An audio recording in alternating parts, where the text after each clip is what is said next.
Welcome to Misquoting Jesus with Bart Ehrman, the only show where a six-time New York Times best-selling author and world-renowned Bible scholar uncovers the many fascinating, little-known facts about the New Testament, the historical Jesus, and the rise of Christianity.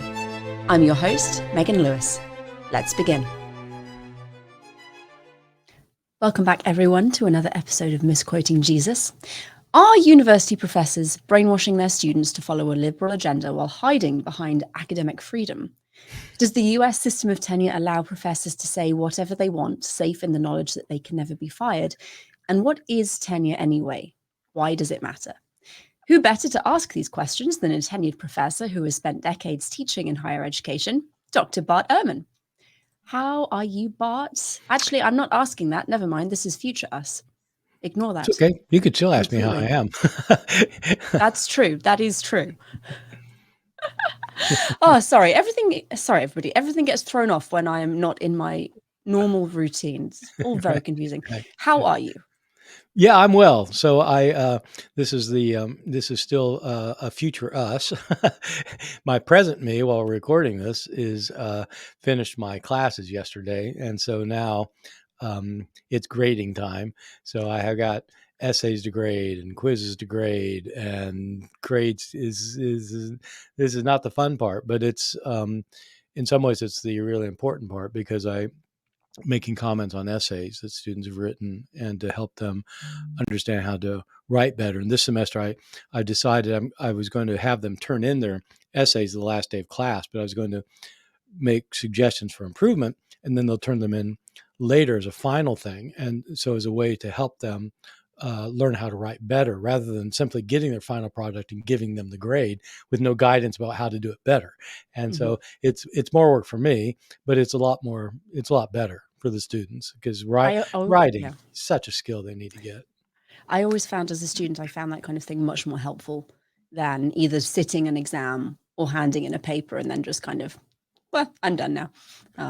You're right. Well, you get the comment back, right? And they say, yeah, nice try, B-. It's like, well, okay, but that's really good. But what do I do to improve it for the next time?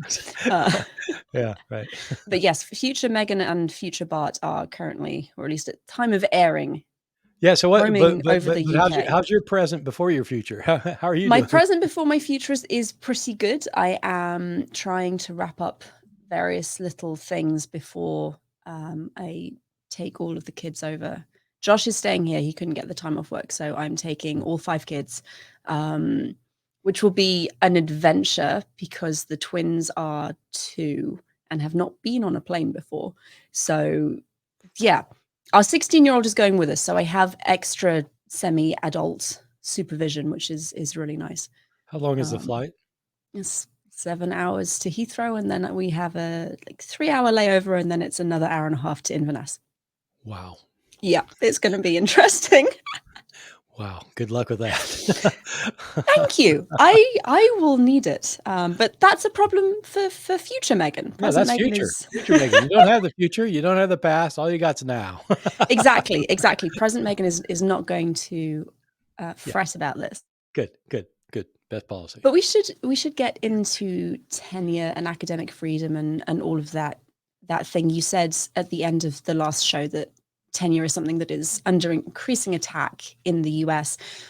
I think it's a little opaque for people who aren't actively working in it, and there are probably a lot of misconceptions about exactly what tenure is. Could you just give us like a Cliff Notes description of tenure as a thing? Yeah, I think it's very hard to get your mind around unless you're in the system, because you don't have permanent employment in any other job. I mean, if you're, you can get fired, and you, and often do, or you get made redundant, or so it's hard for people to get their mind around. But in universities, in the U.S., there is a policy of providing tenure for people who have been decided worthy of it.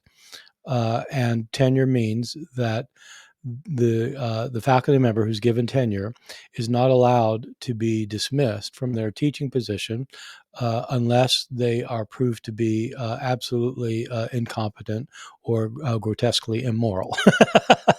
And so basically, it's being able to teach, what your scholarship tells you um, in your field of expertise, without fear of reprisal from donors, alumni, administrators.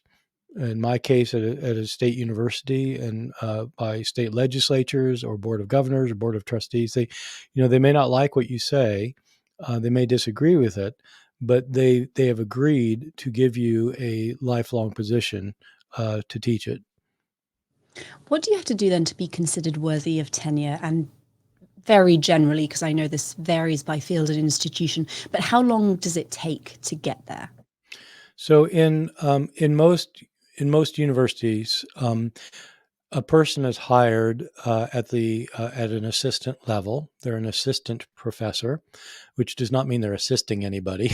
It's just this is That the term always title. confused me, and then I was like, That's weird. You're you're my not assistant. actually, yeah, you're a full professor, you're just not Yeah, tenured yet. yeah, you're fully professor, but you're not. Yeah. So an assistant does not have tenure.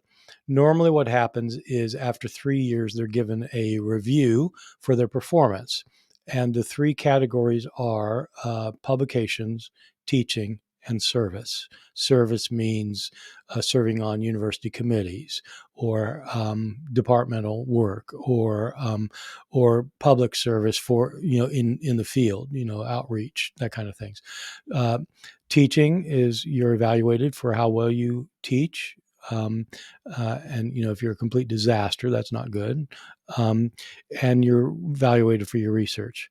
Different universities, different colleges and universities weigh these three criteria differently. I teach at what's called a Research One university, an R1, and that means a high level research university. That means the professors are expected to have a high rate of publication. And it also means, to accommodate that, usually they have a lighter teaching load. Um, at a 4-year liberal arts college, for example, a private liberal arts college, they might have significantly more teaching and fewer demands on the publications. So there's an evaluation after 3 years. If it looks things are okay, they get a report and they're told what they need to do to improve. And in the 6th year, there's a tenure review, a very serious process where a dossier is compiled, and the person who's coming up for tenure indicates all their research they've done, what they've published, where they published it. Um, they have teaching evaluation from students and from other faculty observers. They note how much service they've done and so forth. And the review involves outside referees who write letters, who've read the work, the publications of this person, and evaluate the quality of the work. And on that basis, then uh, usually a department will make a decision that will be passed up to the administration, and ultimately a higher up in the university or college administration will make a final decision. And if they're granted tenure, then they will have that position uh, for as long as they remain competent and moral. So it sounds like a very in-depth process. Are people often denied tenure? Yes, more in some schools than others, and it can be for a variety of reasons. At a place like UNC, where I teach, um, most of the time, teaching and service are taken very seriously, but high quality teaching and high quality service will not earn somebody tenure. It's a research university, and if you do not publish research, you will not get tenure. And so we have some kind of unspoken um, guidelines, and we have some written guidelines. But basically, in my department, for example, you've got to have a book published, and you've got to have a handful of refereed, peer-reviewed articles published, and other evidence of academic work, giving papers at conferences, and so forth. Um, and so some people don't meet the required level, and they don't get tenure. But especially with publications, there's not that much mystery about it. If you don't have the book out, sorry, it's just not, it just isn't going to happen. And so, yeah, most people get hired at a place like this because we're pretty sure they're going to be able to do it. We're hiring them on the assumption it's going to happen, and it almost always does happen, even though it's really hard to get there. So if people don't make tenure, are they given another chance and another 6 years, or is it thank you for trying, but you need to find employment elsewhere now? The review happens in their 6th year, and if they don't get tenure, then they're allowed to teach for one more year to try and find another position. But that's it. They're after that they're terminated. I should also say that a large percentage of faculty members don't have tenure and are not on a tenure track. Tenure track means you're on the road to get tenure. Tenured means you already have it. And so I think at UNC, probably over half the faculty are not tenured or with tenure track. They're hired out kind of as periodic workers. They get a 3-year contract or a 1-year contract or something like that. So it's not that everybody has this tenure option available to them. And so it's when somebody does a PhD, and they want to teach, this is what they go for. They want a tenure track job at the kind of college or university that they're interested in. So once you have tenure, it's more difficult to fire you than if you do not have tenure. Does this mean that you're essentially able to teach your students whatever you want? You can say whatever you want in the classroom without repercussions? This has become a very tricky issue, as it turns out, within the academy right now, including at my university, UNC Chapel Hill. The basic idea that I think everybody agrees on is that a tenured professor who is teaching in his or her field of expertise is allowed to teach whatever their research indicates. And so there are no restrictions on what you're teaching as long as it's competent scholarship that is rooted in scholarship. You can't just be making stuff up. I couldn't, if I started teaching that the Gospel of Matthew was handed down to earth by Martians who, and I seriously was teaching something crazy, then they would evaluate it and decide this guy's got to go. And so they can fire you if you're violating standards of academic excellence, but it has to be an extreme case. And I don't know that I've ever even heard of that happening, but it could happen. The reason I said it's tricky is because there's a movement among academics to say that they should be protected as tenured professors or just as people teaching it, places that believe in academic freedom, which everybody says they believe in, although many don't, but that you should be free to say anything you damn well please about anything. And so like I could come out, in my classes, I could teach about, social issues. I could take stands on, governmental spending or abortion or about, nuclear proliferation or about the war in Russia or about LGBTQ issues, about like I could take a stand and like spend entire class periods teaching about it. And in this view, they can't touch me because I've got academic freedom to say anything I want. And others of us think that that's not right. I don't think that's right. I think that I have tenure that grants me the right to teach my field of scholarship. It doesn't give me the right to state my opinions, even though my opinions are very strongly held. But I'm not protected to just spout out my views and expect to be protected because I have tenure. No. So something that I hear semi-regularly, people talking against the university system and against tenure, is that what I said in the introduction, that universities are places where liberal-minded academics essentially indoctrinate or brainwash their students to follow this liberal agenda. And that's not been my own experience as a student. Do you see among your colleagues, among other faculty members, do you see their own personal politics or social views being very strongly represented in their classrooms, or is it more usual actually to focus on the topic at hand? Well, often the topic at hand is relevant to social issues. Um, and so for example, I teach classes where I talk about what the Bible says about homosexuality. Um, the answer is nothing. And people don't like that when I say that, but it's true. And so, but it's based on my academic.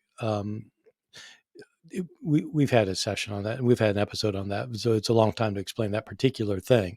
But I the complaint about liberal professors is in some sense legitimate. Most high level colleges and universities in this country, Ivy League schools, private schools, major research universities, their faculty lean heavily liberal.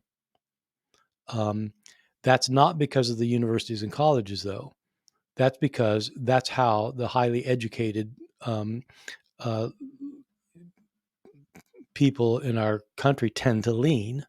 Um, you just get more PhDs in, say, in the humanities, who are teaching, who are PhDs in English and philosophy and in classics and in religious studies and in history, and who tend to be left leaning because, for one reason or another, that's the views they've ended up with.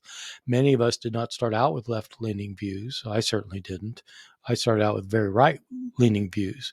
Um, I was the only kid in my high school class who believed in the war in Vietnam. I mean, I believed in the domino theory, and I said it. And so, I mean, I started out pretty right wing. And so, but as it turns out, many people go through their education and they discover other ideas and they start thinking about it and they change their views. The universities, though, are not, they're, they're not liberal because there's some kind of cabal out there to make them liberal. It's because they're hiring the best scholars in their fields, and people who are conservative in universities um, are doing the same thing that people who are liberal in universities. They're teaching what they know, and so it isn't just that liberals do this. I mean, conservatives do it too. Um, and so I don't think it's a fair evaluation to say that the problem with universities is that they're all liberal and this tenure thing is keeping liberals teaching. That isn't really how it works at all. What happens is universities hire the best scholars, whatever their political views, and most scholars just teach their stuff. I mean, I just teach my stuff. Um, but sometimes you'll get somebody who goes out on a limb and maybe goes too far. It happens on both ways, but since there are more liberals in the world of academia in America right now than there are conservatives, that does lean that way. But getting rid of tenure is not only not going to solve that. Oh my God, is it going to make things awful? And that's kind of what we're moving on to now. You mentioned it a little earlier, academic freedom and how tenure plays into this idea. What is academic freedom? Um, So academic freedom applies to people who do or do not have tenure. It means that a institution of higher learning uh, hires experts who teach their expertise without interference from people who don't have that expertise. And so, if you have somebody who is an expert in civil rights, the civil rights movement, and in racism in America and racial tension in America. And they're allowed to teach what they know about the history of slavery, about the history of relations between African Americans and the white population, or what they know about the indigenous populations. But they're allowed to teach information and allowed to actually cite facts, and they're not hampered from doing that. Somebody who doesn't like their politics can't say, no, you can't teach that. You can't teach, redlining laws that prohibit blacks from buying property in some places because it's historically factual. You can teach historical factual stuff, and you can certainly say what your view of the whole thing is. Um, and so, so academic freedom means that outsiders cannot interfere with expertise. Why is academic freedom important for professors and for research, but also how does it impact the students that you're teaching? Academic freedom means that you can, in my view, it's a debated topic among universities because you have very conservative people who want to argue that these universities are liberal bastions and we need to break it up, and you have highly liberal people who say who do want to use their platform for their social agendas rather than just teaching their expertise. I mean, you get both. Um, so the question is what is being protected with academic freedom? And my view about this is that academic freedom means that I am protected in teaching what I'm academically expert in, and that nobody can interfere with that. And I have to say, it has been a very gratifying career for me because I have always had academic freedom. And without it, I would not be teaching my classes at Chapel Hill because I teach scholarship on the Bible, and this is what I'm an expert in. And I've studied these materials for 50 years. I mean, virtually nonstop for 50 years. And if there weren't academic freedom, then an administrator or a board of governors or a legislature could say, "Well, that ain't right," and then decide that I couldn't teach that. Well, it's my field of expertise. And part of the problem is that expertise has come under such critique in our world today. Like people think expertise is a four-letter word, but they, they don't, they don't mind expertise when they go to the dentist. They really want an expert there, but when it comes to something like, English or history or, modern American history or religion, all of a sudden they think, well, the expertise doesn't matter. so, uh, so academic freedom, I think, protects expertise.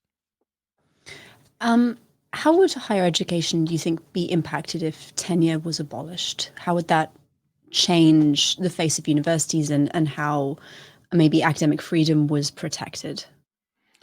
So I don't want to overstate this, but I'm not sure how it's possible to overstate this. It would destroy education in America. Seriously, because um, suppose you have a very, very conservative state government that's funding the state universities, um, and that government, the state government that is veto-proof, say, decides that they're not going to allow people to teach, critical race theory because they don't agree with it. I'll point out that almost everybody I've talked to who disagrees with critical race theory does not understand what it is. They've heard stories about it, but they don't know anything about it, let There was alone. a move in our local educational system to ban critical race theory from K through 12 education. Yeah, It's not taught in our schools, the schools where I am, yeah, in kindergarten through 12th grade. It's I just know, not on the curriculum. but So now you it's can banned. ban it, but we weren't teaching it to begin with. I know. It's like banning people from flying to the moon. It's like, what? What? Why are you passing legislation on this? And so I know it's fear driven. It's fear driven. It's not fact driven. Um, in my case, um, people who teach religious studies teach about religions that people believe in, and they're teaching information that may not be exactly what people believe. And if you've got a legislature that is filled with, just say, I mean, ours isn't, I don't know. I mean, I don't know the personal beliefs of the people in my legislature, but suppose in a legislature, the legislature is predominantly fundamentalist Christian. Well, how does that, and they dictate how religion is taught. How do they dictate how Judaism is taught, for example? Are you required to teach the Jews are Christ killers? Are you um, and people like me who teach the Bible and point out that there are contradictions in the Bible. It's just factually true. There are contradictions in the Bible, but they tell me I can't teach that now. Well, so what's the role of expertise? What's the role of being educated and having educators if legislatures can tell you things? But if there's no tenure, I'm not protected. And I would have been fired many years ago. Um, and they might have fundamentalists. You might as well just have a preacher teaching this. But it's not just a fundamentalist preacher, but it's not just religious studies. It's virtually all the disciplines in the humanities. And what do you do about biology? What if you've got a legislature filled with fundamentalists who don't believe in evolution and think that it's from the devil, and they vote, and the person who's teaching biology doesn't have any protection. They can be fired, or they could have a 3-year. What would more likely happen is they'd have a 3-year contract, and conveniently it wouldn't be renewed, and then they'd hire someone else who agrees with them. Uh, so that's why it would destroy education, not just in the humanities, certainly in the humanities, but in the sciences as well, social sciences, anthropology. Oh man, is like this. It, it would destroy higher education. Would this be a problem just for state institutes that receive federal funding and state funding, or would it be a problem across the board in private institutions as well? It'd be a similar problem in private institutions because they too have people who run the show.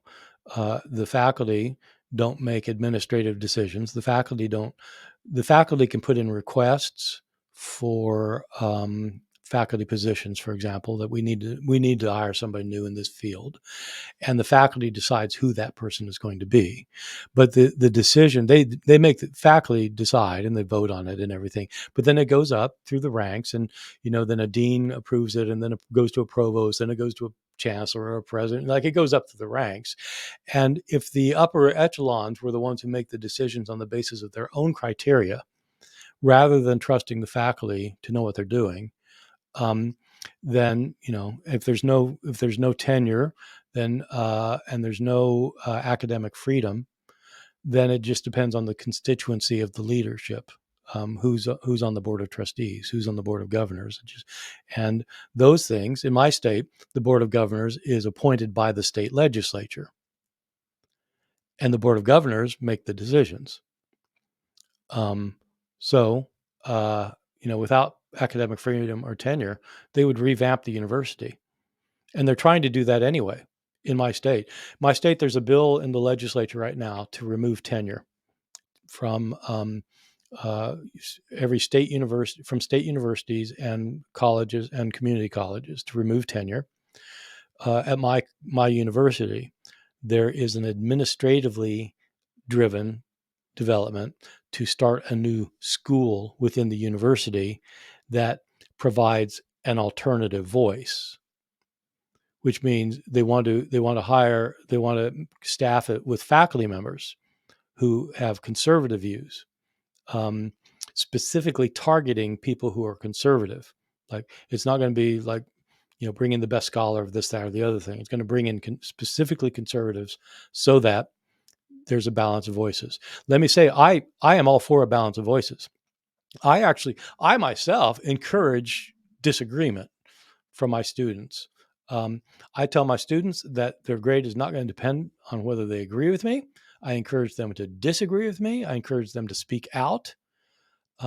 Understandably, some students, maybe a lot of students, don't feel like they can speak out their views because they've got all these liberal professors out there. So I understand that.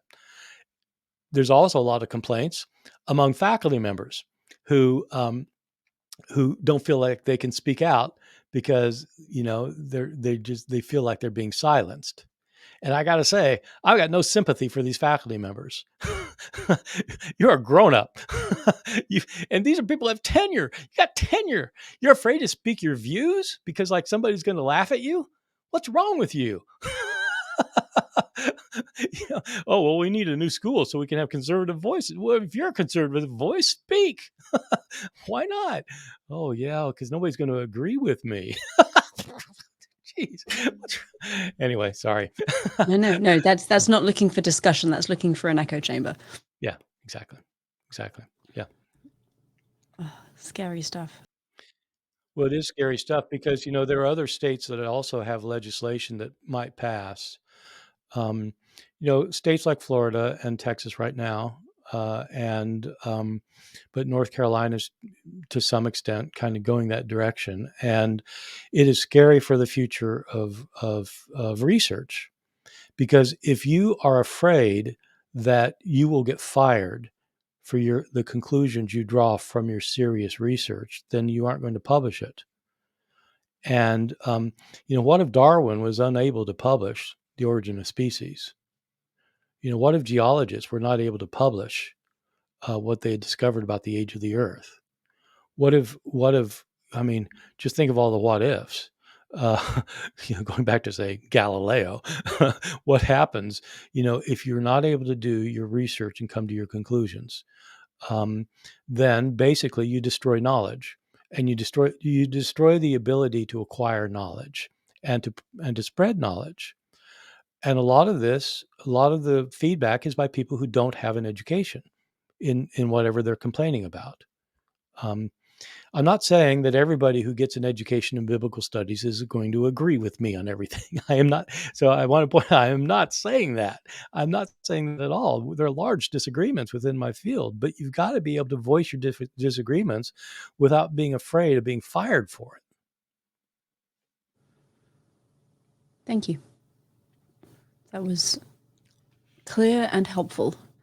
And Well, and yes. dangerous. I mean, it's Yeah. just it's a very dangerous thing, and people don't realize. And of course, people think, you got tenure? What's that mean exactly? You mean you can't be fired? Oh my God, what do? You like sit at home and watch soaps and eat bonbons all day? Well, they can't fire you. And it's not like that. It's not Yeah. like that. But it is a protection. And I understand that it's an unusual protection, but without the protection, you're not going to have the advances of knowledge that we need in order to succeed as a society. One of the reasons that the United States has been great as a nation is because of guaranteed freedom of speech, and academic freedom is not guaranteed in the Constitution. It is academic freedom is decided locally at the on in private schools. It's a policy of private schools, but public schools, it's part of a state agreement. And um, if my state gives up, for example, tenure, which kind of experts are you going to attract to your universities exactly? People who know that you can fire them, whereas they could go to some other state and get tenure. Why would they come here? And so it'll destroy our university system if they go that way. And if it spreads throughout the country, it's going to have the most horrendous effect on higher education. So this is one final point of clarification before we end the discussion. We've been talking a lot about freedom of speech and, well, academic freedom within the classroom. How does tenure factor into freedom of academic speech within publications? It applies very much the same way. If I, if I publish, an article which I've done, which says that says something like the story of Jesus and the woman taken in adultery was not originally in the New Testament; it was added by later scribes. Fine, that's just that's like, among academics like me, that's kind of standard stuff, and you would never publish an article like that just arguing that because everybody agrees with it. But you might have some element of it, like I wrote an article once that dealt with some aspect of that thing. And if you're afraid that you're in a state with fundamentalists who are going to be really offended that you're taking away part of your Bible and they're going to try and get you fired, you won't publish that. And the way knowledge works is people develop ideas based on their research. The research is always driven by data on some level or another. The conclusions are usually are conclusions that are drawn from data, but people can interpret data in a variety of ways. And so you have disputes in every discipline, whether it's philosophy or history or anthropology or chemistry or physics. There are disputes in all these fields, and some people will state views that others think are crazy, and others think are least worth considering, and others are convinced by. And you argue it out in the public forum. But the arguments within the public forum presuppose the ability to say what you really think based on your analysis. And so if you can't publish, if you can't speak, if you can't teach what you know based on your research, so sorry. We used to have an educational system, and now we have an indoctrination system. And I think that's possibly the key point to end on here. Universities are increasingly being accused of indoctrination.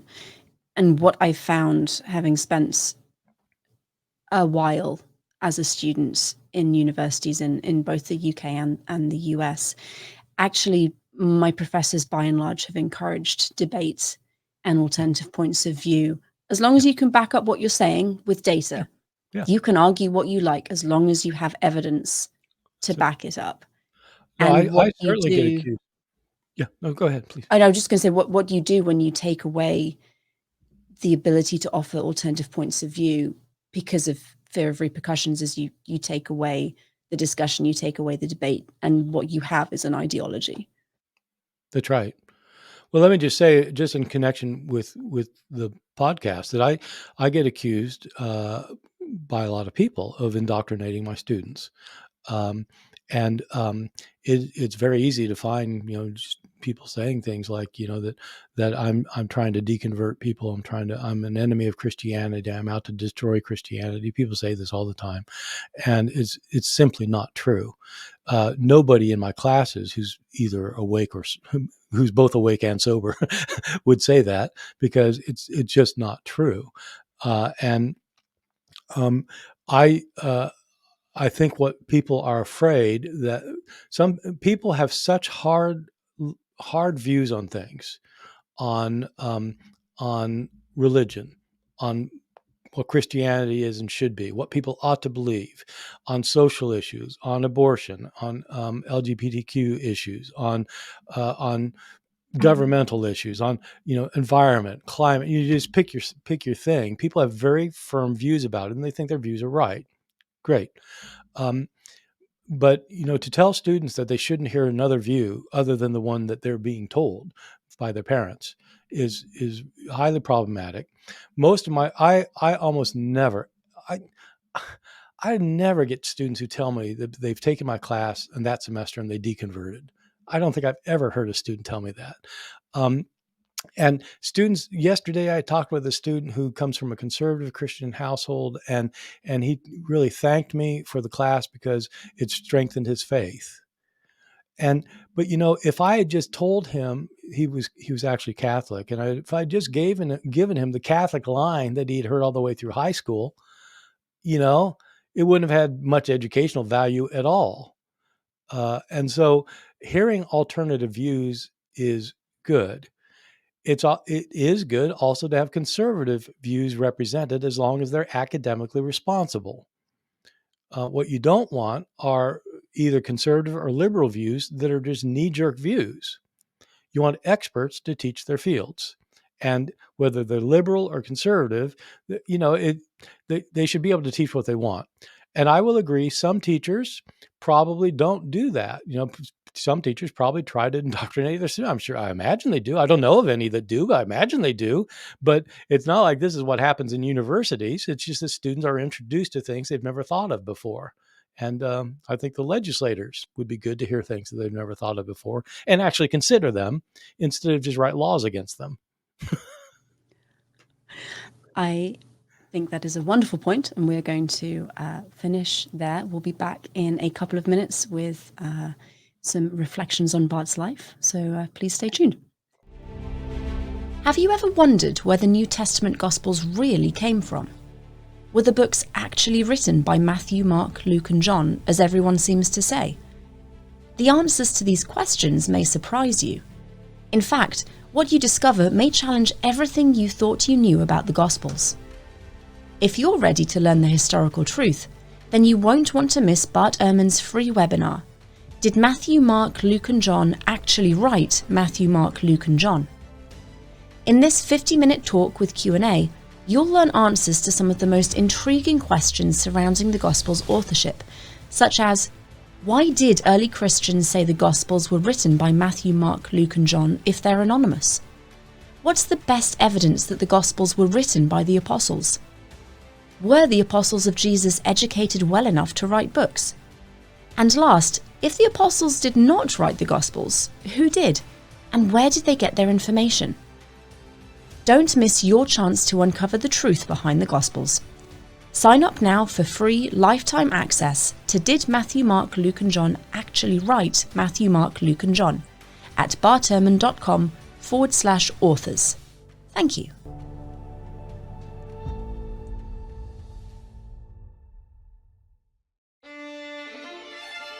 In this segment, Bart shares insights from his uncommonly diverse experience as a professor and student, husband and father, and evangelical Christian turned agnostic.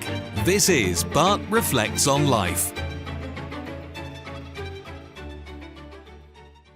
Bart, what are you going to be reflecting on today for us?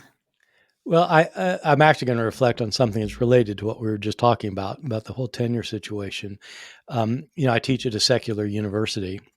I've spent my entire career teaching at secular universities. I started teaching at Rutgers in New Jersey, a state university, in 1984. And so, that's not to do the math. That's 39 years ago. But here's the very kind of funny thing about in my situation. I'm not sure I've mentioned this publicly before. The first time I ever stepped foot into a institution of higher learning that was secular was the day I started teaching in one. Wow. When I graduated, after high school was secular. After high school, I went to Moody Bible Institute, 3 years, fundamentalist school. Went to Wheaton College, Evangelical College, 2 years. Went to Princeton Theological Seminary, Christian Theological Seminary for a 3-year master's degree. Did my PhD 4 years. So all of those years, I never stepped foot. I had no idea how a secular university classroom worked. I mean, I didn't even know how it worked.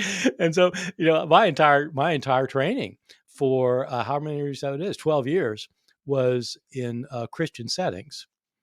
And in those settings, for example, usually you begin class with prayer.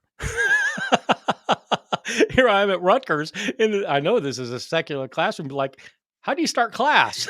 Do I pray? I don't even know. I don't think I pray, but like, what do I do? And so and so it was very, very strange for me, but it means that I've always been very attuned to these issues of the separation of church and state, where I'm not allowed to, I'm allowed to teach my academic expertise, but my personal faith is not part of my academic expertise. It's my personal faith. So I've always been very strongly aware of the separation of church and state and aware of the importance of academic freedom, because I'm allowed within the expertise to teach what I want, but I'm not allowed to convert people. That's my interpretation of the Constitution, and so or deconvert people. It's not, that's not my mission. It's not my mission. And I don't know, there is nobody in my Department of Religious Studies interested in converting or deconverting anybody. And so people outside may think it's a liberal agenda. It's not a liberal agenda. It's just teaching what you know. My husband had, as we've said before, a similar path to you, and until he got to Hopkins, all of his graduate education was through Christian institutions. I have never been knowingly inside a Christian school. I've not avoided them. It's just not something that I've experienced in my lifetime. So our conversations of our relative experiences have been very interesting and eye-opening for me.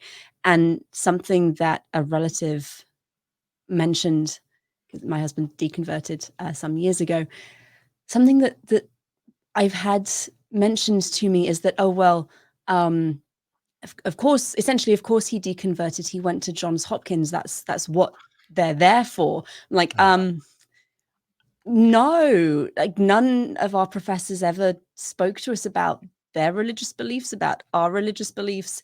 I know that many of them are Christian from conversations in passing, because someone mentioned once that they went to a church, but that's the extent of my knowledge. And I was never asked about my own personal faith.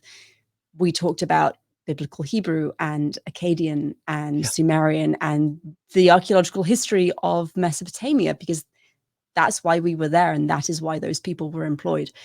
Religion didn't come into it and was entirely unimportant as far as our professors were concerned. It's not, you don't turn up and they're like, right, we're going to deconvert you now. These are all the reasons why the Bible is wrong.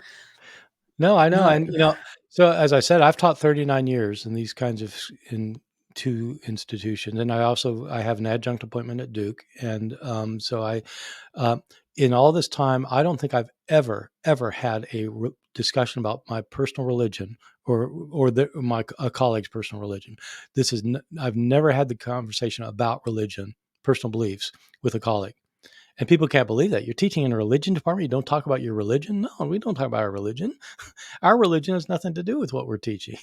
I mean, you can be Jewish and teach Buddhism. It doesn't mean you're teaching about Buddhism. So, yeah.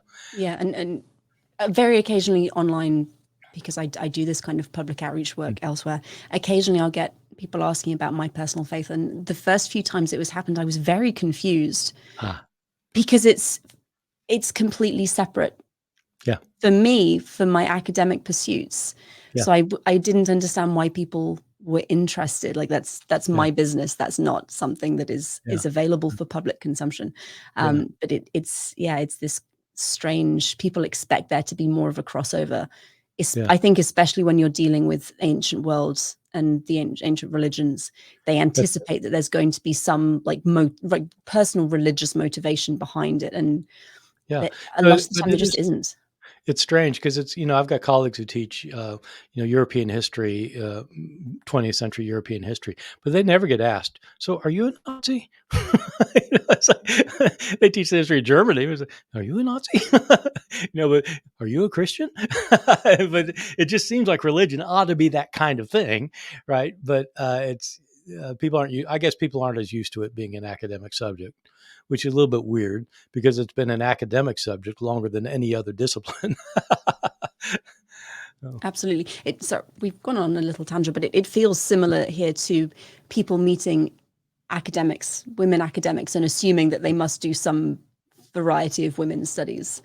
Oh yeah. Like it's that's right. Very, very pervasive. Like, no, actually. Yeah. You don't get men being asked, do you do men's studies? You're expecting, you've got to be like, if you're not a feminist scholar of Sumerian, what are you? Exactly. Just there is one option open to you as a woman. So we should finish there, but that was very interesting, and I think very important, and hopefully, I know it was a little bit of a departure from our normal material, but I hope that people found it interesting and informative. Thank you for listening. I hope you enjoyed the show. And if you did, please subscribe to the podcast. Make sure you don't miss future episodes. Remember, you can use the code MJPodcast for a discount on all of Bart's courses over at www.barterman.com. Misquoting Jesus will be back next week. Bart, what are we talking about? So next week, we're getting into something very different. A lot of people watching this will know that that the New Testament contains different wording for different verses in different places. We're going to actually now start talking about something interesting related to that. We're going to talk about some of the differences in the Gospel of Luke that seriously affect how you understand this gospel and its portrayal of Jesus, how different manuscripts portray Jesus differently in Luke, and so that which ones are actually from Luke and which ones did scribes make, and what difference would it make? So we're going to see. It's going to be a lot of fun and very interesting, so please join us if you can. Thank you again for listening, and goodbye.